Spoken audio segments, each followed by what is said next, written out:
Assalamualaikum warahmatullahi wabarakatuh. Salam Rahayu. Masih di jam 2 malam.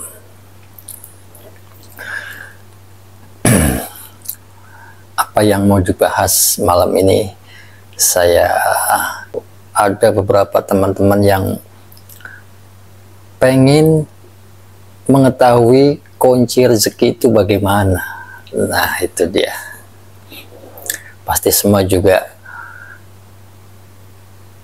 pengen ya dalam hal ini rezeki yang dimaksud yaitu pasti materi, keuangan, dan keduniawian. Walaupun ada rezeki yang non materi yaitu itu juga masih sifatnya masih bisa kita rasakan kok, seperti kita masih bisa bernafas, kita masih bisa melihat, mendengar, dan lain sebagainya. Itu yang biasanya rezeki utama yang terabaikan, terkalahkan oleh rezeki yang bernama uang. Iya, memang betul. Uang itu memang tidak segala-galanya, tetapi kalau tidak ada uang, rasanya segala-galanya tidak berarti. Gitu ya. Nah, langsung aja, gimana sih sebenarnya rezeki itu agar mengalirnya tuh seperti tidak ada hentinya gitu ya. Ya, meskipun tidak banyak tapi terus mengalir gitu. Nah, ini biasanya dialami oleh orang-orang yang berbisnis, berdagang. Kunci rezeki yang sering kita amati ya, realitanya adalah kita bekerja, berusaha, semangat juang, tidak kenal lelah. Bahkan pepatah bilang kaki di atas, kepala di bawah, jungkir balik, banting tulang. Wah, pokoknya kalimatnya benar-benar mengerikan, dahsyat ya. Artinya itu yang dimaksud mungkin benar-benar tanpa kenal lelah. Apakah itu jalan rezeki utama? Ya, itu secara logika memang seperti itu. Walaupun kadang terjadinya sudah berusaha semaksimal mungkin, tetapi hasilnya ternyata tidak sesuai apa yang kita harapkan. Yaitu rezeki yang kita kejar lewat fisik kita ya, lewat energi yang kita punya, semangat juang yang kita kerjakan. Lalu ada satu lagi yang di luar logika, yaitu doa dan sedekah. Nah, ini dia yang biasanya jadi bumerang bagi diri kita sendiri. Doa itu memang benar-benar dianjurkan, dan bersedekah juga sangat dianjurkan supaya kita lebih bisa barokah gitu ya. Namun yang terjadi juga biasanya dibantah oleh kita sendiri. Saya sudah berdoa, saya sudah bersedekah, tetapi rezekinya tetap mampet. Nah, kita sadar bahwa rezekinya masih mampet, masih belum lancar. Kita udah sadar itu, udah ngucap kayak gitu. Berarti harus bisa membedah kemampetan rezeki kita.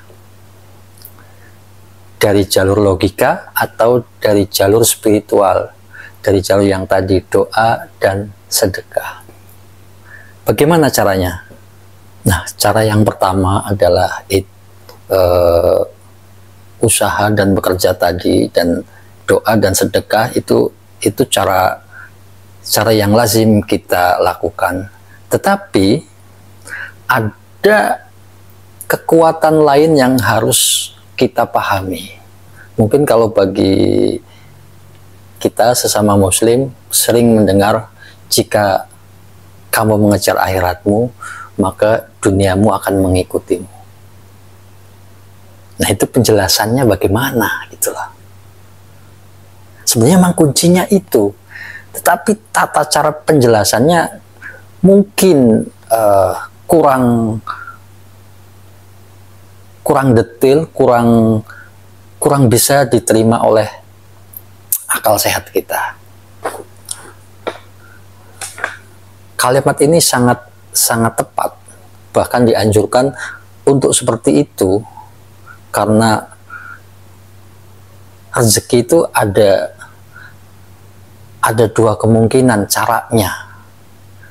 Bisa dengan karena kita berusaha, dan bisa karena memang rezeki itu tidak disangka-sangka.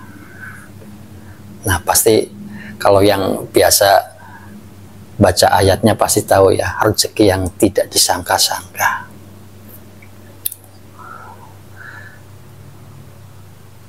Tapi saya sudah melakukan semuanya, kenapa tetap aja rezeki itu nggak sesuai yang saya harapkan? Berarti belum. Kalau masih ada kata-kata tapi masih ada sangkalan dalam diri kita, bahkan itu sama saja sedang menyangkal ketuhanan yang memberi rezeki. Walaupun itu biasanya keluh kesahnya ke orang lain gitu ya. Saya sudah sholat, saya sudah berzikir, saya sudah tahajud, istikharah, dan lain-lain. Semuanya sudah dilakukan. Saya juga beramal dengan uang saya, dengan tenaga saya, tapi ternyata apa yang saya harapkan dari semua itu tidak pernah terwujud. Berarti di sini ada sudut pandang yang berbeda. Ketika kita sudah merasa melakukan sesuatu yang dianjurkan oleh agama, itu memang secara fisik sudah kamu lakukan, tetapi secara kesadaran diri ternyata belum sampai ke ranah akhirat, masih tetap ada di area duniawi. Mengapa demikian? Mungkin karena kita terjebak dengan negosiasi amal kita. Ya, contohnya kita mungkin juga sering mendengar tentang berlipat ganda pahala dan rezeki kita. Ketika kita misalkan beramal 10.000, maka insya Allah akan dilipat gandakan gitu. Memang betul itu akan terjadinya seperti itu, bahkan jauh ya, yang jauh lebih dari yang kita pikirkan. Akan tetapi biasanya kita menghitung lagi. Wah, begitu kita mau beramal, misalkan 10.000, masukin kotak amal atau kasihkan ke anak yatim, orang duafa, terus pikiran kita jadi kembali ke ucapan tadi, karena sudah terekam di sini. Jika kamu maka kamu akan mendapatkan berlipat-lipat ganda. Kamu memang ikhlas saat itu, tetapi ada rasa negosiasi dengan Tuhan ya. Itu yang biasanya menutupi atau mempending lah. Semua amal kita akan terbalas oleh yang tadi diucapkan itu. Pasti.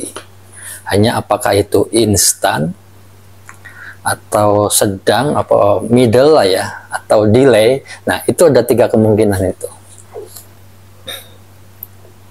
Coba deh, pasti seseorang pernah mengalami sesuatu yang instan. Ya, tiba-tiba tergerak. Oh, kayak sekarang kan kayak di YouTube itu ada prank-prank begitu ya. Kita nggak sadar kalau lagi di prank, terus tiba-tiba kita berbuat baik atau menolong siapa gitu.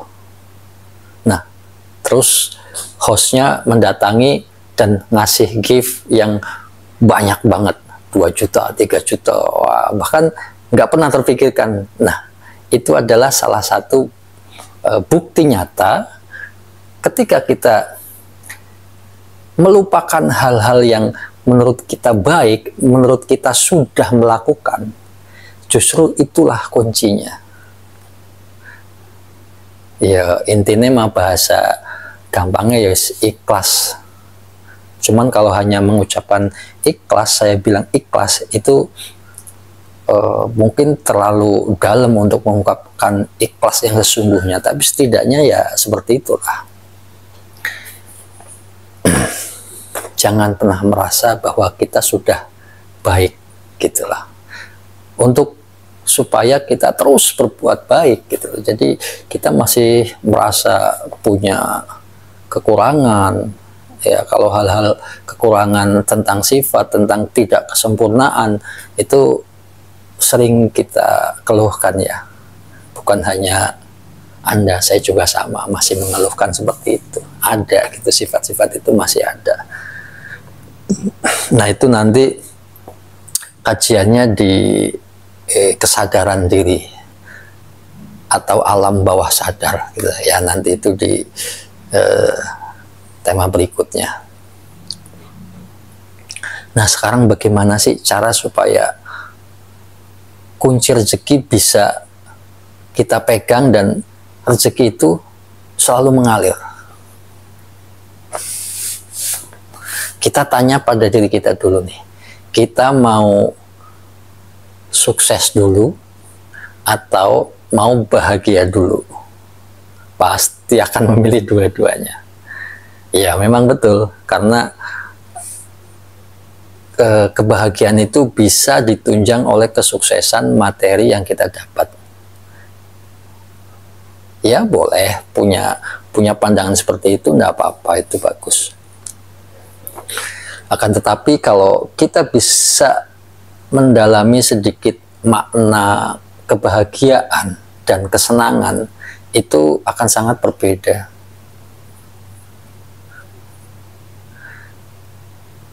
Kebahagiaan itu biasanya kita setelah melepas keinginan, kita akan bisa merasakan apa itu bahagia. Keinginan apapun. Pengen kaya, pengen sukses, pengen dapat ini, pengen dapat itu, pengen ketemu jodoh ini, pengen ketemu itu. Wah, pokoknya semua keinginan itu kita lepas, bahagia yang akan tumbuh dalam batin kita, dalam hati kita. Rezeki itu seperti mata uang koin yang berbeda nih, seperti ini nih, ada di sini nilai rupiahnya dan di sebelahnya gambar tokohnya. Maksudnya apa? Kesuksesan dan kebahagiaan itu seperti sebuah koin uang yang berbeda gambar ya, seperti ini. Nah, kalau mau bahagia, maka di sebelahmu ada duka nestapa. Atau kamu mau sukses, maka di sebelahmu ada kegagalan yang ingin menjatuhkanmu. Itu nggak bisa dipisahkan. Hanya kita berusaha sekuat mungkin ketika sudah sukses, apakah bisa mempertahankan untuk tidak gagal kembali. Begitu juga dengan kebahagiaan, setelah kita merasakan kebahagiaan, bisa memilih mana keinginan, mana kebutuhan, maka duka nestapa juga bisa kita singkirkan. Saya punya satu cerita, kisah yang bisa menginspirasi teman-teman semuanya. Mungkin cerita ini kalau buat orang yang sudah ketemu saya ke rumah, mungkin sudah tidak asing, sudah pernah mendengar, tapi tidak tahu dilakukan atau tidak gitu ya. Dan ini saya ceritakan sebuah kisah seorang murid dan seorang guru. Seorang murid ini sudah cukup lama berguru dengan gurunya, dan suatu hari sang murid itu meminta sesuatu pada gurunya. Dan saat itu murid itu meminta ilmu pengasihan, ilmu pelet, karena kebetulan dia itu sudah umurnya cukup dewasa tetapi belum dapat jodoh, jadi pengen dikasih ilmu pengasihan. Dan murid itu lalu meminta ke gurunya, dan gurunya pun ya agak sedikit tertawa gitu. Kenapa kamu sampai meminta ilmu pengasihan? Karena saya kepengen dapat jodoh, guru, gitulah.